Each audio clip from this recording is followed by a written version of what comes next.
सदापुर नामक एक सुंदर गांव में गौरव और कल्पना नामक पति पत्नी एक छोटे घर में रहते थे। वो दोनों उनके खुद के खेत में आलू की सब्जी को उगाते रहते थे। फिर उन आलू की सब्जी को गौरव की पत्नी कल्पना चिप्स में बनाती थी। फिर गौरव उन चिप्स को गांव में जाकर बेचता था। उसे बेचकर आए हुए पैसों से उनका जीवन कटता था। एक दिन वो अपने पत्नी के बनाए हुए आलू के चिप्स को लेकर दूसरे गांव में उसे बेचने जाता है। आलू के चिप्स, घर पे ही बनाए हुए ताजा ताजा आलू के चिप्स। आइए बाबू आइए, एक चिप्स पैकेट का सिर्फ 5 रुपए, जल्दी आइए बाबू। उसके ऐसे जोर जोर से चिल्लाने के कारण आसपास वहाँ से गुजर रहे सारे लोग उसके पास जाकर वही चिप्स खरीदते थे। ऐसे उसके पास बहुत सारे लोग आते थे। वैसे वो उसी दिन चिप्स को बेचते हुए वहाँ से चल रहा था। बीच रास्ते में उसे उसका पहचान का एक आदमी एक दुकान में दिखाई देता है। उसे देख वो ऐसे सोचता है, हाँ, एक समय में मेरे ही साथ ये आदमी सुरेश चिप्स बेचता रहता था। आजू बाजू के गांव में जाकर वो मेरे ही साथ मेरा ही काम करता था, लेकिन अब देखो ये इस बड़े दुकान का मालिक बन गया है। हाँ, इसे देखकर तो मैं दंग रह गया हूँ। मैं भी सुरेश की तरह बहुत मेहनत से काम करूँगा और आजू बाजू के सारे गांव में मेरे चिप्स को बेचकर मैं बहुत बड़ा आदमी बन जाऊंगा। एक दिन मेरा भी ऐसा ही दुकान होगा जहां मैं खुद के अपने चिप्स यहाँ बनवाकर उन्हें बेचूंगा। वो दिन दूर नहीं है। ये सोचते हुए वो उसके घर पहुंच जाता है और ऐसे ही कुछ दिन बीत जाते हैं। एक दिन जब उसकी बीवी आलू की चिप्स बनाने के लिए देख रही थी तो उसे दिखाई देता है कि घर पे आलू की सब्जी तो है ही नहीं। और ये देख वो उसके पति के पास जाती है। सुनिए, घर पे आलू के चिप्स बनाने के लिए आलू ही नहीं है। आप एक काम कीजिए, तुरंत आप खेत जाकर आलू की सब्जी को यहाँ ले आइए, तभी आज के लिए चिप्स बनेंगे, वरना नहीं बनेंगे। ठीक है? ठीक है कल्पना, मैं अभी खेत जाकर आलू की सब्जी को लेकर घर आता हूँ। ऐसे कहकर गौरव खेत जाता है और आलू की सब्जी को एक के बाद एक अपने हाथ में लेते रहता है। अब घर लेके जाने के लिए तो इतने काफी है, लेकिन मुझे एक बार ये देखना होगा कि कहीं इन सब्जी के नीचे जमीन की मिट्टी में कुछ रह तो नहीं गए। ऐसे सोचकर गौरव मिट्टी में और खुदाई करता है। इसके दौरान उसे जमीन की मिट्टी में छुपे हुए कुछ आलू के सब्जी तो मिल ही जाते हैं, लेकिन उनके साथ ही उसे चमकते हुए कुछ नजर आता है। वो देख वो रुक जाता है। अरे ये क्या चमक रहा है? ये क्या हो सकता है? चलो इसे निकाल कर देखने पे ही पता चलेगा। ये फैसला करके वो जब खुदाई करने लगता है, मिट्टी निकालते निकालते उसे मटके की तरह कुछ दिखाई देता है। मिट्टी में 2 मटकों को देख वो चौंक जाता है। अरे ये क्या? मेरे जमीन में, मेरे खेत में ये दोनों मटके कहाँ से आए? क्या किसी ने इन्हें यहाँ लगाया होगा या फिर कोई इसे छुपा रहा है क्या?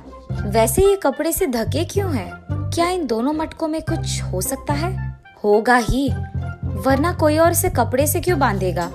मुझे इस कपड़े को निकालकर देखना होगा कि आखिर इन मटकों में है क्या।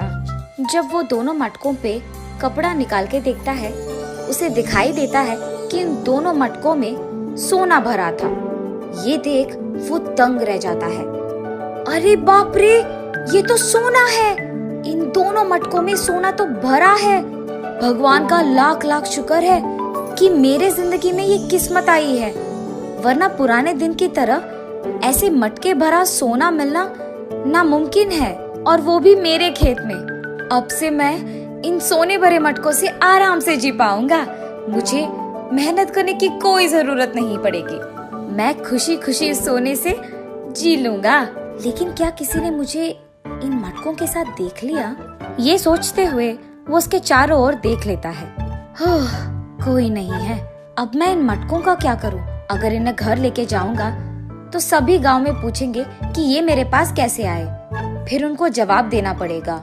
इसीलिए इनको घर ना लेके जाना ही बेहतर है। और अगर मैं ये सब अपनी बीवी से कह दूं तो वो जरूर एक ना एक दिन किसी को बता ही देगी। अब बचा सिर्फ एक ही रास्ता। इन मटकों को मुझे यही कहीं छुपाना होगा। इन मटकों को मैं यही कहीं छुपा लूंगा खेत में, ताकि बाद में इनमें मौजूद सोने को मैं एक के बाद एक धीरे धीरे खर्च करूंगा। तब गांव में किसी को मेरे पे शक भी नहीं आएगा। तब तक इनका यही रहना अच्छा है। पर इन्हें छुपाऊं कहाँ? अरे हाँ, ये अच्छा विचार है। मैं इन मटकों को वही छुपाऊंगा जहाँ ये मुझे मिले हैं। खेत में ही लगाऊंगा और मिट्टी में खोद कर इन्हें छुपाऊंगा, तो किसी को शक भी नहीं आएगा कि मुझे ऐसा कुछ मिला भी है। ये फैसला करके वो उन मटकों को वही छुपाकर उसके घर चले जाता है, सिर्फ आलू की सब्जी के साथ। अरे, आपने बहुत देर लगा दी। मैं कब से आपके इंतजार कर रही थी। अरे वो कुछ नहीं कल्पना, तुम ये आलू की सब्जी जल्दी लो और चिप्स बना दो। मुझे गांव जाकर इन्हें बेचना भी है ना। जल्दी जल्दी काम पे लग जाओ। जाओ जाओ। ऐसे उसकी बीवी से कहकर वो उसे जल्दी जल्दी आलू के चिप्स बनवाता है और उन्हें ले जाकर गांव में उन्हें बेचने लगता है। ऐसे कुछ दिन बीत जाते हैं। वो हर रोज की तरह आलू के चिप्स को बेचने निकलता है। तब उसे एक दुकान के बगल में दो लोग की बातें सुनाई देती है। अरे सृजन, तुझे पता है हमारे गांव में बहुत लोग ना दुख है। कुछ लोग इस कारण कि उनके पास नौकरी नहीं है, कुछ लोग इस कारण कि उनके पास करने के लिए काम नहीं है, कुछ और लोग उनके पास पैसे ना होने के कारण ऐसे बहुत निराश और दुखी बैठे हैं। अगर मेरे पास पैसे होते ना तो मैं पक्का ऐसा करता कि हमारे गांव में कोई भी दुखी नहीं बैठता। अरे माधव, तुम्हें पता है पुराने दिनों में ना एक ऐसे ही आदमी को सोने के मटके मिले थे। उस मटके में पूरा सोना कूट कूट के भरा था। पता है उस आदमी ने उस पैसे से क्या किया? उस सारे सोने को सबको बांट दिया और उस गांव का ख्याल रखा था। उसके बाद उसने काम करना भी बंद नहीं किया। वो काम करते ही गया, हर रोज मेहनत से वो भी। और उसके बाद उसे एक दिन खेत में काम करते हुए मिट्टी में खुदाई करने के बाद और भी बहुत सारे सोने के मटके मिले थे। उससे वो सबकी मदद करते हुए खुशी से जिया था। सच सृजन, इतना हुआ था? अरे वाह, वो तो बहुत नेक इंसान है। फिर इन दोनों आदमियों की बातें गौरव वहाँ से सुन रहा था। जैसे उन लोगों ने कहा है वैसे ही मेरे जिंदगी में भी हुआ है।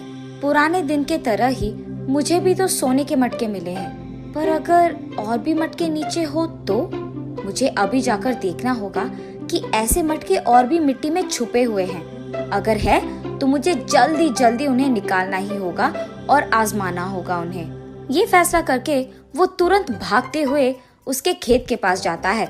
सारे आलू के चिप्स को वही छोड़ देता है और उन्हें बेचता भी नहीं है।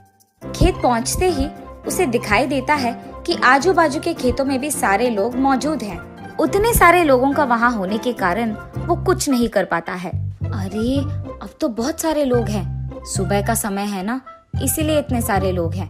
अगर रात में आऊंगा तो कोई नहीं रहेगा, इसलिए इनको शक ना आए, इसी कारण मैं अभी ऐसे बर्ताव करूंगा जैसे मैं यहाँ से आलू की सब्जी ले जा रहा हूँ।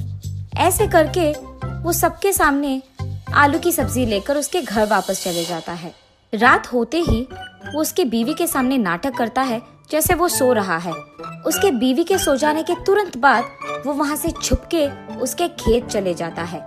रात के समय में खुदाई करूंगा तो किसी को सुनाई और दिखाई भी नहीं देगा, तो यही अच्छा समय है। सबसे पहले जो मटके मुझे पहले मिले उन्हें मैं घर पे रख दूंगा। उसके बाद यहाँ वापस आके मैं और खुदाई करूंगा ताकि मुझे और मटके मिले तो उन्हें भी मैं घर ले जा सकूंगा। उसके विचार के मुताबिक ही वो उन दोनों सोने के मटके को उसके घर वापस रख देता है। वहाँ उसकी बीवी को सोते हुए देख वो वहाँ से फिर एक और बार उसके खेत जाता है और वहाँ के सारे आलू की सब्जी के पौधों को निकाल देता है और बहुत गहरी खुदाई करना शुरू कर देता है। वो इतनी गहरी खुदाई करने लगता है कि उसे एक समय में बहुत थकावट आ जाती है, जिसके कारण वो बेहोश होकर नीचे गिर जाता है और उसे पता भी नहीं चलता है। सुबह होते ही गौतम के खेत के बगल वाला खेत का मालिक गौतम के खेत को देख आश्चर्यचकित होता है। अरे ये क्या, सारे पौधे निकाल दिए गए हैं और मिट्टी पूरा ऐसे है, क्या कुछ हुआ यहाँ? ऐसे सोचते हुए जब वो गौतम के खेत में आता है तो गौतम को वहाँ बेहोश देखता है और देखते ही चारों ओर इंसानों को बुलाकर गौतम को उसके घर पहुँचाता है। गौतम की जांच करने के लिए वहाँ एक डॉक्टर भी आता है, लेकिन फिर भी गौतम की आंखें खुलती है मगर मुंह नहीं खुलता है। वो कुछ बात ही नहीं कर पाता है। डॉक्टर साहब, मेरे पति को क्या हो गया है? वो कुछ बात क्यों नहीं कर पा रहे हैं? आपके पति ने कोई काम लगातार रात भर की है, जिसके कारण उन्हें बहुत थकावट आई है और इसी कारण वो बेहोश भी हो गए हैं। आप परेशान मत हो, बस ये दवाइयाँ आपके पति को वक्त पे दे दीजिएगा, वो कुछ ही दिनों में बात कर पाएंगे। ये कह के डॉक्टर वहाँ से चले जाता है। हाय भगवान, मेरे पास तो ये दवाइयाँ खरीदने के लिए तक पैसे नहीं हैं। अब मैं क्या करूँ? ऐसे वो उसके पति के बगल में बैठकर रोती रहती है। तब गौतम उसे देख ऐसे सोचता है, अरे भगवान, मेरी पत्नी ये समझकर रो रही है कि हमारे पास पैसे नहीं हैं। काश मैंने उसे पहले ही बता दिया होता कि हमारे घर में सोने के मटके हैं। अब अगर मैं बताना भी चाहूँ तो मुझ में वो ताकत नहीं है और मेरा मुंह खुल भी नहीं रहा है। मेरा लालच ही इस सब का वजह है। अगर मैं उन दोनों अनजान आदमियों की बातों में नहीं आया होता तो शायद ये सब नहीं होता। मुझे लालची नहीं होना था। मुझे शायद उन पुराने दिनों की कहानी में उस आदमी की तरह होना चाहिए था। मुझे शायद इन पैसों से अपना गांव को ठीक करवाना था। अब मेरे पास इतने पैसे होकर भी क्या फायदा? मैं उनके बारे में बात भी नहीं कर सकता हूँ। ऐसी स्थिति किसी को भी नहीं आनी चाहिए। जब पैसे नहीं थे तो एक तरह का मुसीबत था, अब जब पैसे हैं तो दूसरी तरह की मुसीबत है। ऐसे सोचते हुए वो बहुत दुखी होता है। गौरव की पत्नी कल्पना उसके दोस्त से उधार लेकर उसके पति के लिए दवाइयाँ खरीदती है और उसके पति का देखभाल करते रहती है। ऐसे कुछ दिन बीत जाते हैं। जब गौरव का सेहत ठीक हो जाता है वो बहुत खुश होता है और सब सच उसके पत्नी को जाकर कह देता है। क्या आप सच कह रहे हैं? हमें सोने से भरा मटका मिला है हमें, और वो भी 2 हमारे खेत में। ये तो खुशखबरी है जी, ये तो हमारी किस्मत थी। अब जो हो गया सो हो गया। हम अब से हमारे पास मौजूद पैसों से सबका मदद करेंगे और सभी को खुश रखेंगे।